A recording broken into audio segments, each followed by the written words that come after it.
नमस्कार, मैं दीपक शर्मा और मेरे YouTube मंच पर आपका स्वागत है। दोस्तों, ये सच है कि 2024 के फाइनल की शुरुआत बहुत अच्छी नहीं हुई कांग्रेस के लिए, विपक्ष के लिए। और जिस तरह से ये तीनों राज्य या जिस अंदाज में ये तीनों राज्य गवा दिए कांग्रेस ने, ये एक तरह से कांग्रेस पर, विपक्ष पर, इंडिया अलायंस पर एक बड़ी चोट है। लेकिन सच ये भी है कि सियासत में अक्सर हारी हुई बाजी जीती जा सकती है। शर्त सिर्फ इतनी है कि बाजी पलटने वाला खिलाड़ी असली हो। अब दोस्तों, इंडिया अलायंस में यूं तो कई खिलाड़ी हैं, या यूं कहें खिलाड़ियों की बारात है, लेकिन दो ऐसे खिलाड़ी हैं या दो ऐसे महारथी हैं जो आज भी चाह जाएं तो हवा का रुख पलट सकते हैं। नीतीश कुमार और उद्धव ठाकरे, वो दो लोग जो मोदी और शाह की रग रग से वाकिफ हैं। ये वो दो लोग हैं जो मोदी को पहले भी पटकनी दे चुके हैं। नीतीश कुमार, उद्धव ठाकरे, एक ओबीसी का चेहरा है, एक हिंदुत्व का।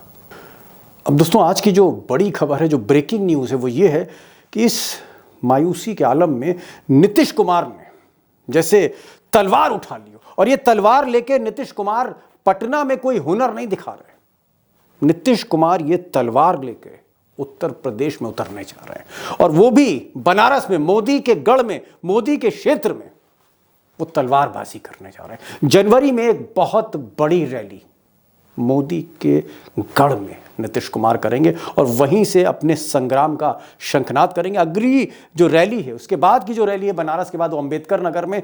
फिर जहां जहां बीजेपी के गढ़ हैं, ओबीसी का वोट बैंक है, वहीं वहीं नीतीश की रैलियां होने जा रही। और उधर महाराष्ट्र में, जैसे आप कह सकते हैं, कफन बांध के उद्धव ठाकरे निकल रहे हैं महाराष्ट्र के चारों तरफ। और सच्चाई ये है दोस्तों कि जब से मोदी और शाह ने शिवसेना को तोड़ा है, शिवसेना के दफ्तर छीने हैं, शिवसेना का चुनाव चिन्ह छीना है, शिवसेना के दो फाड़ किए, उसके बाद से सच्चाई ये है, महाराष्ट्र की ज़मीनी हकीकत ये है कि जितने भी मुकाबले हुए, चाहे वो विधानसभा के मुकाबले हों, चाहे मंडी परिषद के इलेक्शन के हो, चाहे कोई भी बाई इलेक्शन हो, आज की तारीख तक मोदी हर मुकाबला उद्धव ठाकरे से हारे हैं।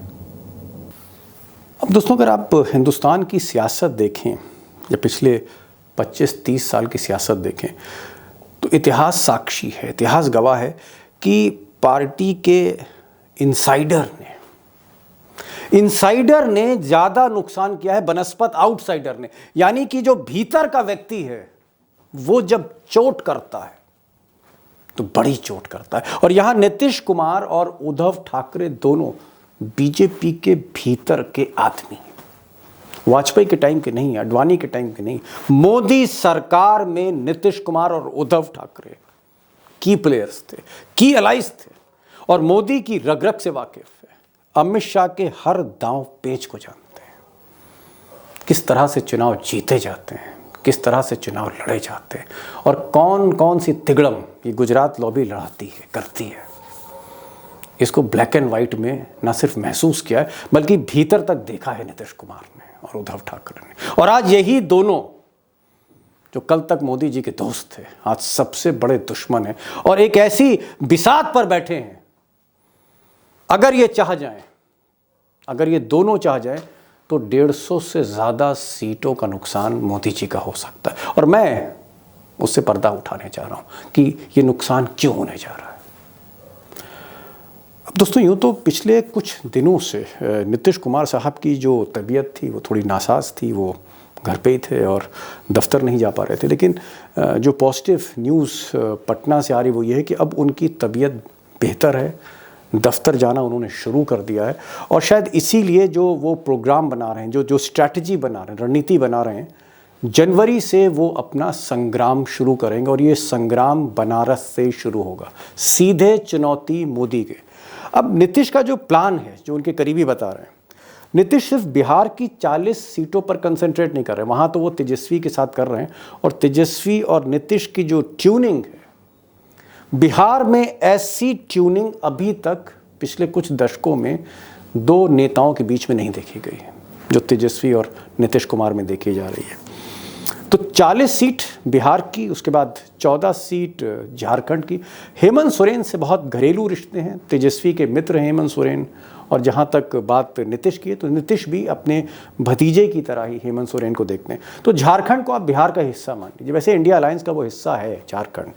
तो 40 सीटें बिहार की, 14 सीटें झारखंड की और 80 सीटें उत्तर प्रदेश की। और उत्तर प्रदेश में अखिलेश यादव के साथ उनकी लगातार बात हो रही है।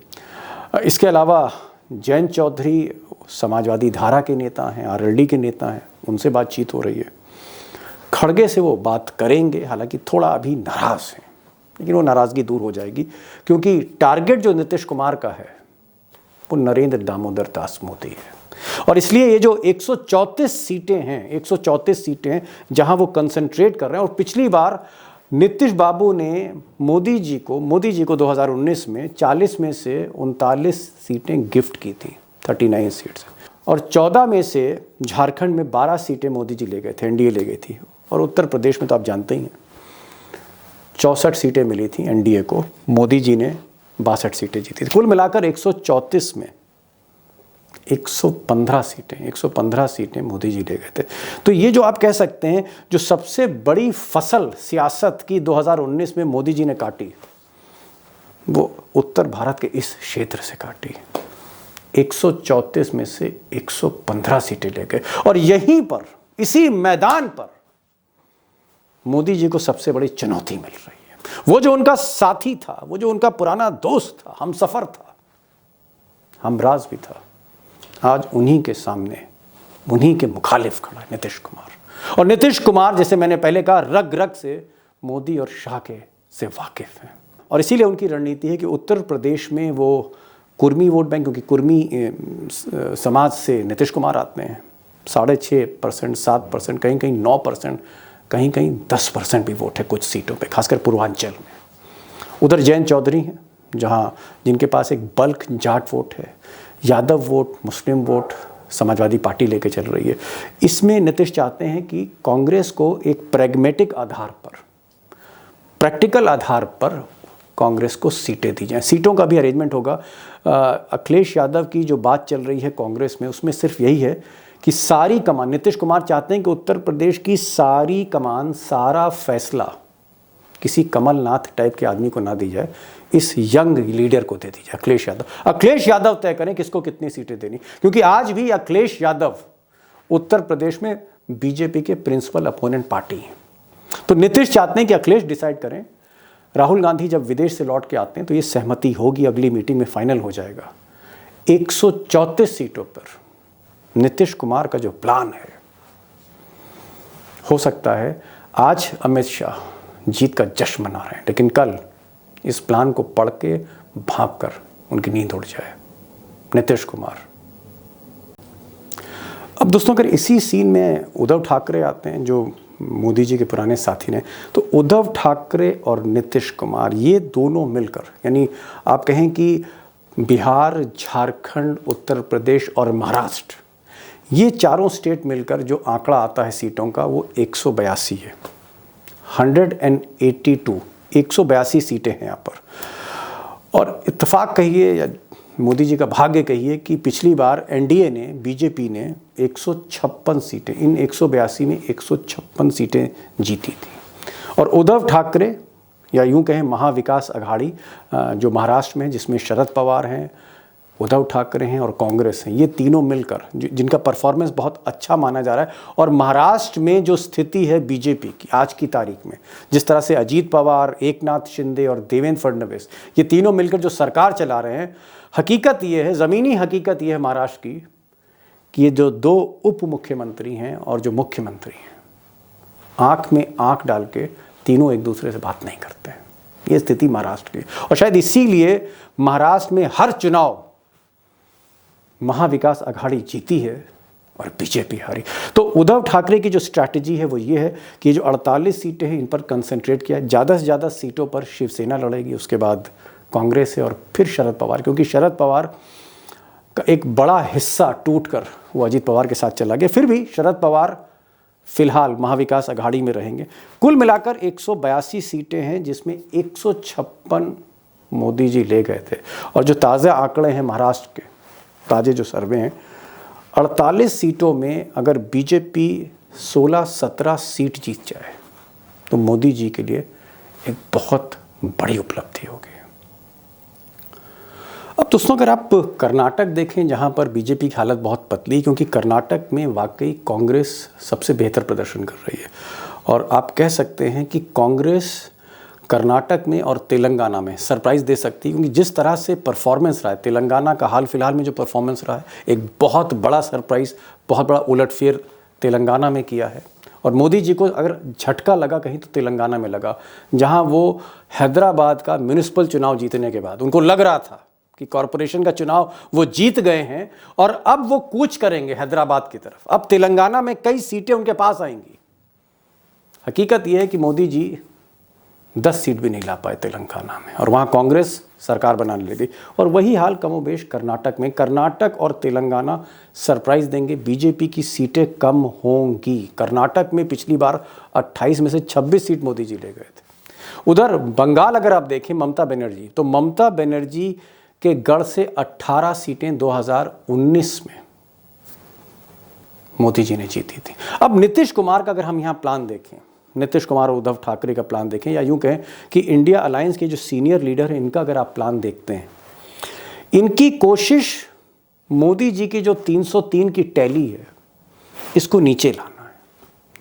बल्कि मुझे नीतीश कुमार के एक सहयोगी बता रहे थे, जो उनके साथ रहते हैं, कि नीतीश चाहते हैं कि अगर 50 सीटें भी 2019 में बीजेपी के खाते से कम कर दी गई, और मोदी जी 272 से अगर 250, 245, 40 पर आ गए, तो नीतीश कुमार जी का कहना है कि फिर मोदी जी की भैंस वाकई पानी में चली जाएगी। अब दोस्तों, इस बीच जो खबरें आ रही हैं गोदी मीडिया के चैनल्स में, अखबारों में, और ख़ासकर जब से 3 राज्य जो हैं ये उत्तर भारत के बीजेपी ने जीते हैं और बीजेपी के जो आप कह सकते हैं हौसले बुलंद हैं, तब से इस तरह की खबरें आ रही हैं कि इंडिया अलायंस में फूट पड़ गई है, झगड़ा हो गया है, लड़ाई हो रही है, एक दूसरे से बात नहीं हो रही है। अखिलेश जो हैं वो कहीं ना कहीं कांग्रेस से बहुत ज़्यादा नाराज़ हैं। नाराज़गी थी, जाहिर तौर पे गिले शिकवे थे। गिले शिकवे नीतीश कुमार को भी थे, ममता बनर्जी को भी थे, लेकिन वो एक होते हैं, जब आप करीब आते हैं और सियासत का एक मोर्चा बनाते हैं, उसमें कहीं ना कहीं डिफरेंसेस थोड़े बहुत होते हैं, लेकिन उन सबको सॉर्ट आउट कर लिया गया है। और 6 तारीख की मीटिंग जो कैंसिल की गई, दरअसल वो कैंसिल नहीं की गई है।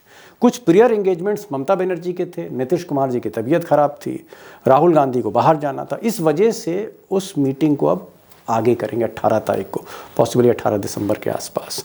और तब 2 चीज़ें तय होंगी। एक, नीतीश का जो प्लान है और उद्धव ठाकरे का प्लान, उस पर मोहर लगेगी, जो संग्राम शुरू होने जा रहा है मोदी के गढ़ से। और दूसरा, सीधे सीधे टिकट अरेंजमेंट पर, टिकट का जो एडजस्टमेंट है, उत्तर प्रदेश में कितने टिकट कांग्रेस छोड़ेगी या कितने टिकट कांग्रेस को मिलेंगे, समाजवादी कितने लेगी, आरएलडी कितनी लेगी, नीतीश कुमार को कितना मिलेगा, आम आदमी पार्टी और कांग्रेस के बीच में दिल्ली में क्या होगा, वो टिकट एडजस्टमेंट पर बात होनी। यानी सीधे सीधे अब डिस्कशन नहीं होगा, अब इंडिया अलायंस में फैसले शुरू होने जा रहे हैं। और मुझे लगता है कि मैं आपको अपडेट करता रहूँगा। मैं सिर्फ इतना कहूँगा, मुकाबला अब शुरू हुआ है।